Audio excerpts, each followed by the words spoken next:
আসসালামু আলাইকুম সম্মানিত দর্শক শ্রোতা। আজকের বিষয় হয়েছে শেখ হাসিনার কি অবস্থা, পারবে কি শেখ হাসিনার লক্ষ্য উদ্দেশ্য পূরণ করতে, সে বিষয়ে সংক্ষেপে আপনাদের সাথে শেয়ার করছি। দেখেন, 5ই আগস্টের পর এদেশ নতুনভাবে স্বাধীন হয়েছে। কেউ স্বীকার করুক আর কেউ না করুক, আমি 100% স্বীকার করি।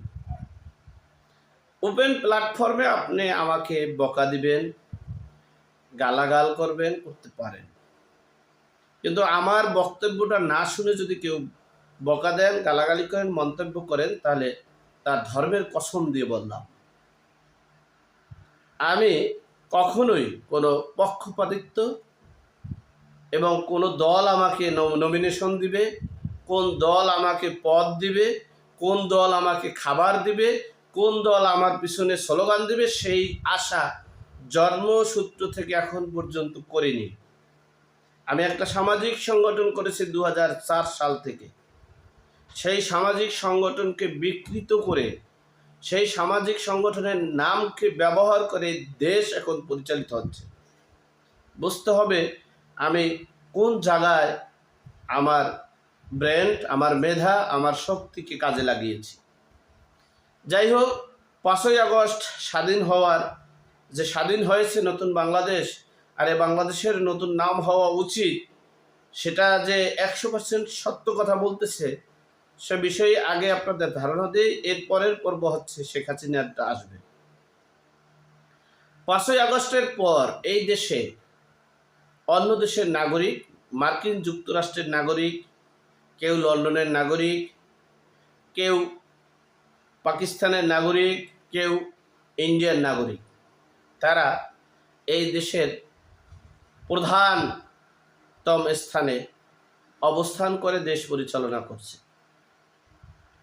যেমন ডক্টর মোহাম্মদ ইউনূসের জন্ম নাগরিকত্ব এই বাংলাদেশে নেই, তিনি অন্য দেশের নাগরিক।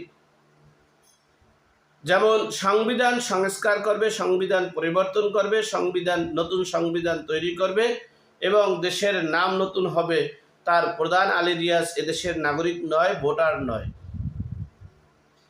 আরও অনেক উপদেষ্টা আছেন এবং প্রধান বিচারপতি সহ অনেকেই এই ডক্টর মোহাম্মদ ইউনূস ও আলী রিয়াজের মাধ্যমে যাদের ভোটার নেই, তারা ভোটার করানোর জন্য, অন্য দেশের নাগরিক হওয়ার জন্য সকল প্রসেসিং কমপ্লিট করেছে।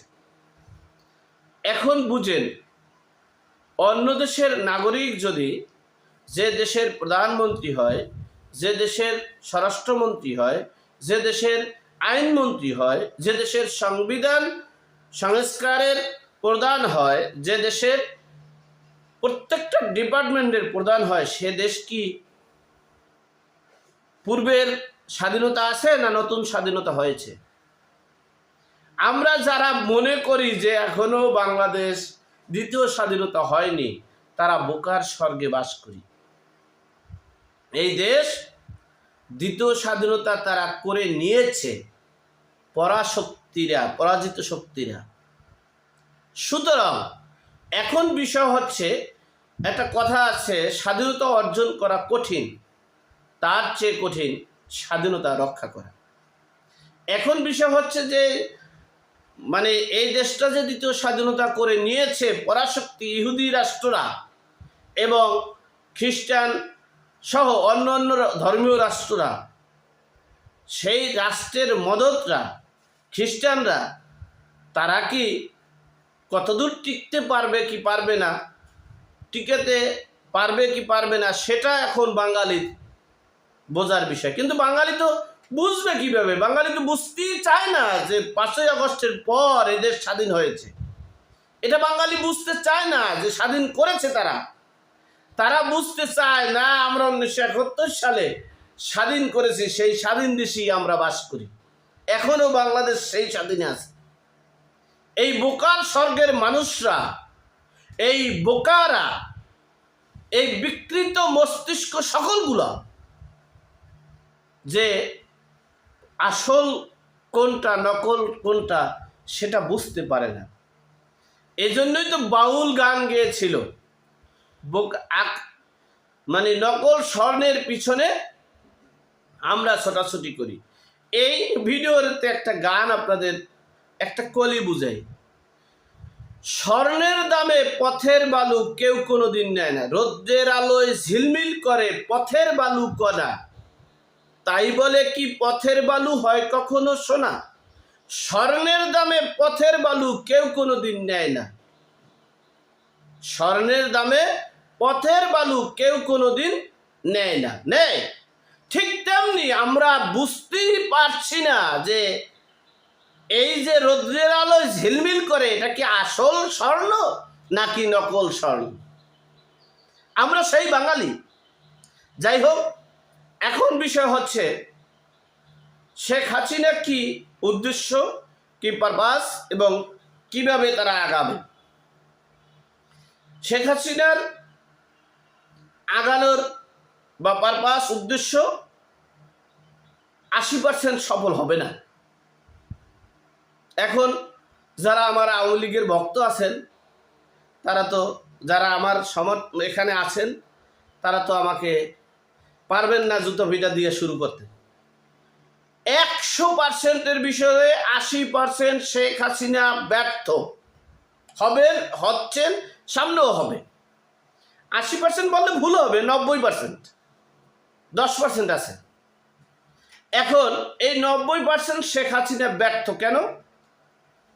এই বাংলাদেশের নাগরিক যারা আমরা আছি, যারা আমরা এই দেশের স্বাধীনতাকে বিশ্বাস করি, যারা আমরা গণপ্রজাতন্ত্রী বাংলাদেশ সরকার এটাকে বিশ্বাস করি, যারা আমরা এই দেশের কল্যাণের কথা বিশ্বাস করি, তারা 5ই আগস্টের পর যে এই দেশ পরাশক্তি, পরাজিত শক্তি প্লাস ভিন্ন রাষ্ট্রের মাধ্যমে এই দেশ পরিচালিত হচ্ছে, এটা আমরা এখন পর্যন্ত বুঝতেই চাই না। যেই দেশে অন্য রাষ্ট্রের নাগরিক, যেই দেশের প্রধান থাকে, সেই দেশ আর স্বাধীন থাকে না। এদেশের মানুষ 1971 সালের মহান মুক্তিযুদ্ধকে ধারণ লালন পালন করে প্রায় 80% লোক। আর এই 80% লোকের 72% লোক বুঝতে পারতেছে না যে এই দেশটা এখন 5ই আগস্টের পর সেকেন্ড রিপাবলিকের দিকে ধাবিত হচ্ছে, এবং সেটা তারা বাস্তবে প্রমাণ না করলেও, মানে কাগজে কলমে প্রমাণ না করলেও বাস্তবে প্রমাণিত। এমনকি এদেশ অন্য রাষ্ট্র পরিচালনা করছে। তাহলে একটা স্বাধীন রাষ্ট্রে যদি অন্য রাষ্ট্রের নাগরিক পরিচালনা করে, সেইটা স্বাধীন থাকে না। তাহলে এই স্বাধীনতার পক্ষ শক্তি এই কত 80% ধরলাম, আমি 90% হয়, 80% ধরলাম। এই 80%-এর ভিতরে 72% বুঝতে পারছে না। আর এই 80%-এর ভিতরে 75% হলো আওয়ামী লীগের সমর্থনকারী।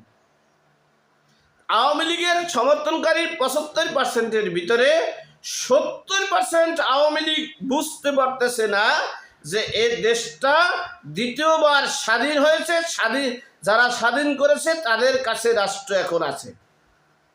আর যদি তারা বুঝতো, জানতো এবং সে অনুযায়ী প্ল্যান পরিকল্পনা নিত, তাহলে শেখ হাসিনার উদ্দেশ্য, লক্ষ্য এবং এই দেশের মুক্তিযোদ্ধা, স্বাধীনতা, সার্বভৌমত্ব সব কিছু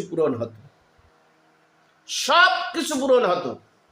যদি তারা মনে করত যে not Awami League, not BNP, এই দেশটাকে পরাজিত শক্তি ভিন্ন রাষ্ট্রের নাগরিকদের কাছ থেকে আগে মুক্ত করতে হবে, সেটা যদি বুঝতো তাহলেই এই দেশ মুক্ত হতো, এই দেশ এই দেশ একটা এই মব তৌহিদি জনতার হাত থেকে রক্ষা পেত। সুতরাং যতক্ষণ পর্যন্ত এই 70% আওয়ামী লীগ বুঝতে পারবে না যে আমরা আওয়ামী লীগকে বুঝি না, বিএনপিকে বুঝি না, জামাতকে বুঝি না, শিবির বুঝি না, এই দেশটা আগে রক্ষা করতে হবে, এই দেশটা আগে রক্ষা করতে হবে। আর সেই রক্ষার জন্য যখন আন্দোলন সংগ্রাম এবং তাদের কাছ থেকে যখন রক্ষা করবে, তখনই হবে শেখ হাসিনার উদ্দেশ্য, লক্ষ্য, পারপাস পূরণ। একজন ব্যক্তি যত বড় শক্তিশালী হোক না কেন এবং একজন ব্যক্তির পরিবার যত শক্তিশালী হোক না কেন, 10 কোটি 18 কোটি হইলে এই 16 কোটি মানুষের কাছে ওই ফ্যামিলি কিচ্ছু নয়। যখন 16 কোটি মানুষ মনে করবে আমার মাটি আমার দেশ, আমাকে রক্ষা করতে হবে, তখনই ওই শক্তিটা প্রয়োগ করলে যেই 16 কোটি মানুষ যতদিন সময় লাগবে দেশকে রক্ষা করতে, ওই শক্তিটা ভর করলে তার 100 ভাগের 1 ভাগ সময় লাগবে। তাহলে বুঝতে হবে যে এই বাঙালি আমরা আমাদের জায়গায় বুঝতে পারছি না আমরা এখন কোথায় আছি। সুতরাং এই দেশটা শেখ হাসিনার নয়, এই দেশটা শেখ হাসিনার পরিবারের নয়, এই দেশটা আওয়ামী লীগের নয়, এই দেশটা আমাদের। এই দেশের মাটি আমাদের, এই দেশের মাটি ও মানুষ আমরা। সুতরাং আল্লাহ আমাদের সকলকে সঠিক জ্ঞান দান করার তৌফিক দান করুক। আমিন। আসসালামু আলাইকুম।